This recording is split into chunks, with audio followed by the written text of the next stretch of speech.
L'évangile de ce dimanche nous parle de l'envoi des disciples en mission. Ils n'étaient que 12,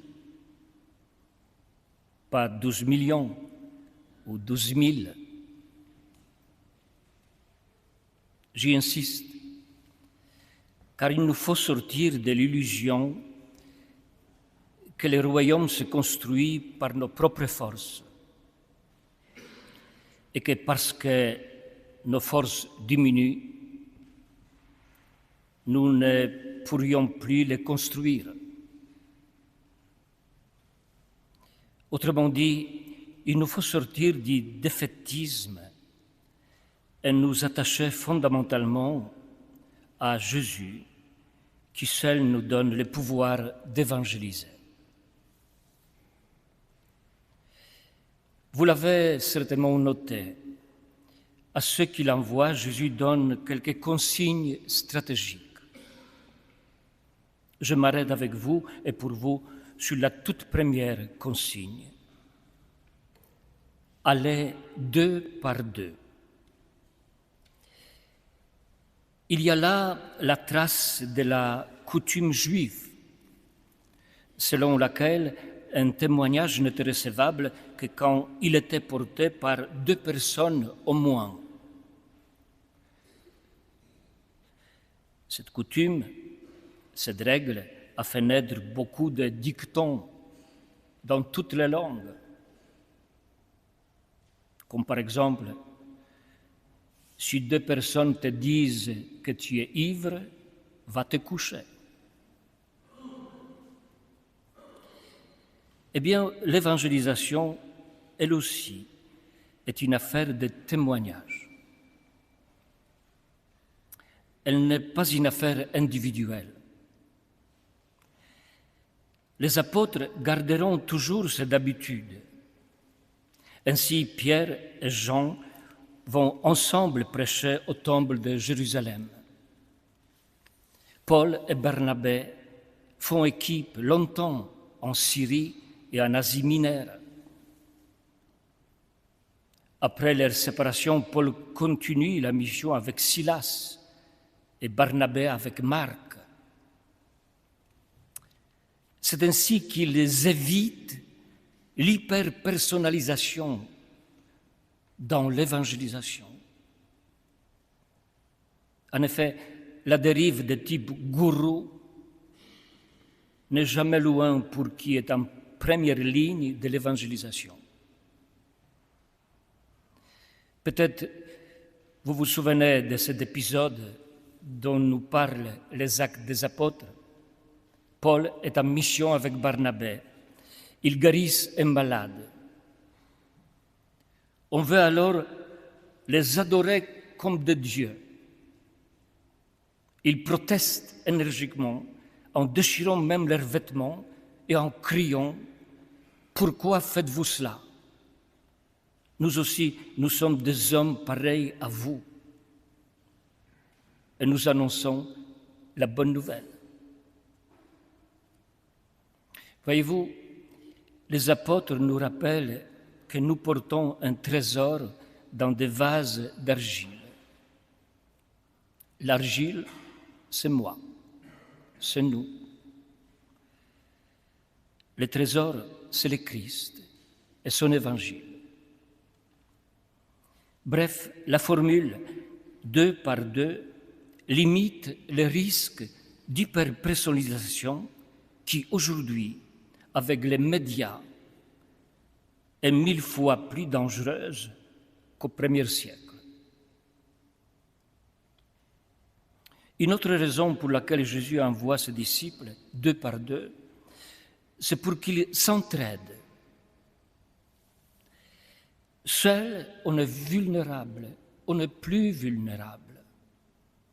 À 2, on n'a plus confiance en soi. On fait mieux face aux obstacles, au découragement et à la fatigue. En effet, le coup de fatigue de l'un peut trouver un appui dans la persévérance de l'autre. Les difficultés rencontrées sont moins lourdes lorsqu'elles sont partagées.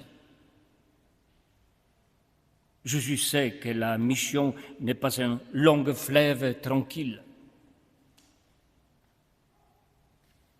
En les envoyant deux par deux, il donne à chacun un compagnon, un soutien, un point d'appui.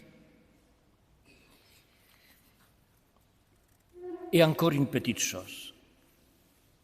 Quelqu'un disait joliment, un disciple tout seul, c'est un enfant de Dieu. Deux disciples, c'est l'Église.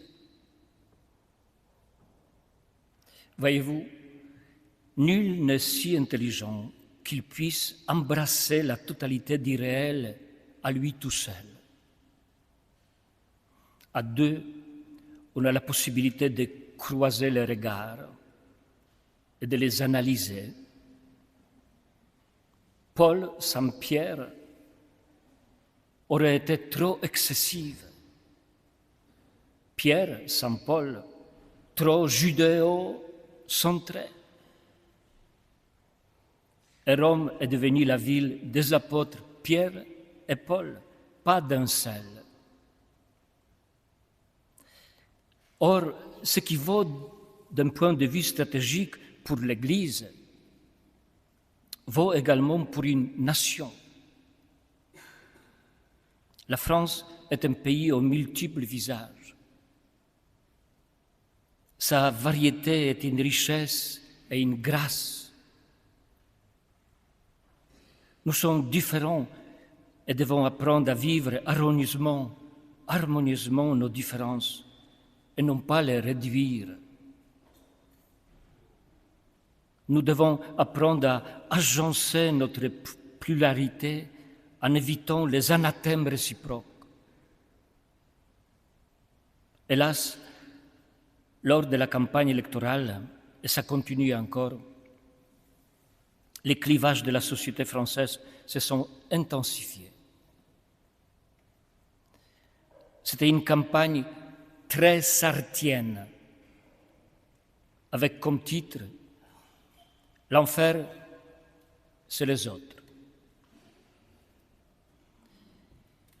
Il y a quelques jours, Monseigneur Bruno Valentin, l'évêque de Carcassonne et de Narbonne, disait dans un entretien pour le magazine Famille chrétienne, je le cite, « Lorsque je vois les climats de nos discussions internes et la façon dont un certain nombre de catholiques s'expriment dans les débats publics à travers les réseaux sociaux, avec des excommunications réciproques, j'ai parfois honte.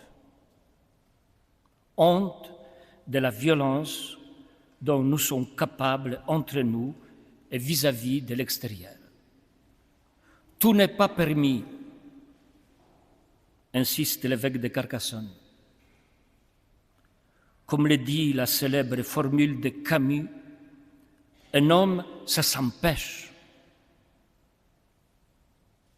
De même, un chrétien, ça s'empêche de dire certaines choses eu égard à sa vocation de bénir.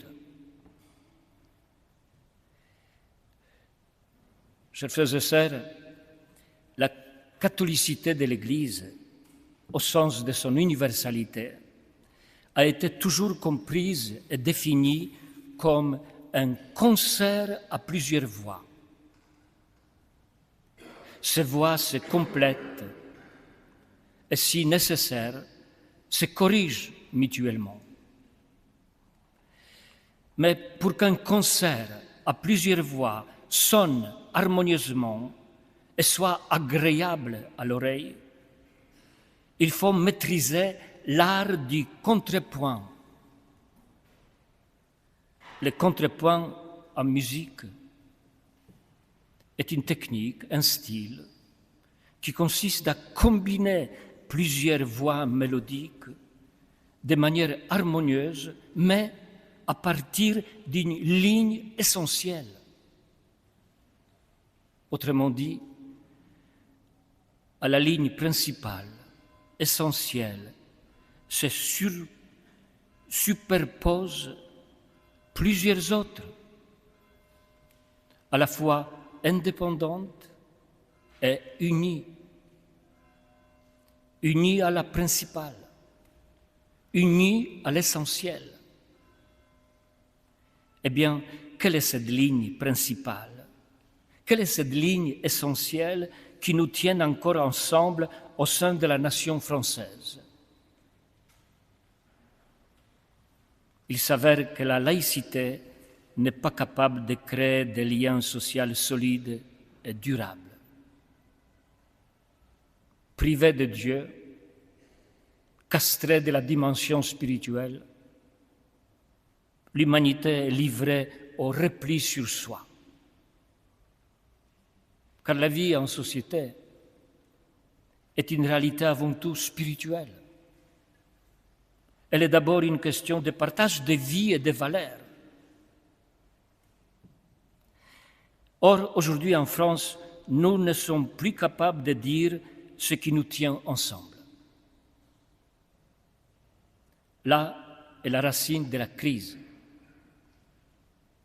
La dissolution de l'Assemblée nationale a clairement mis en évidence la crise de notre société.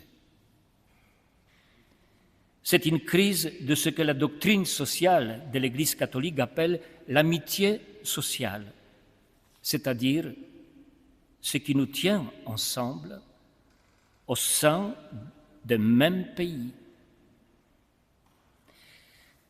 Je vous invite donc, chers frères et sœurs, en ce dimanche 14 juillet, jour de la fête nationale, à prier pour la France et pour ceux qui la gouvernent. Même si cet appel vous semble futile lorsque nous regardons ceux qui sont au pouvoir et ceux qui aspirent à l'exercer. Mais prier, c'est justement s'efforcer de vivre avec foi tout ce qui nous arrive.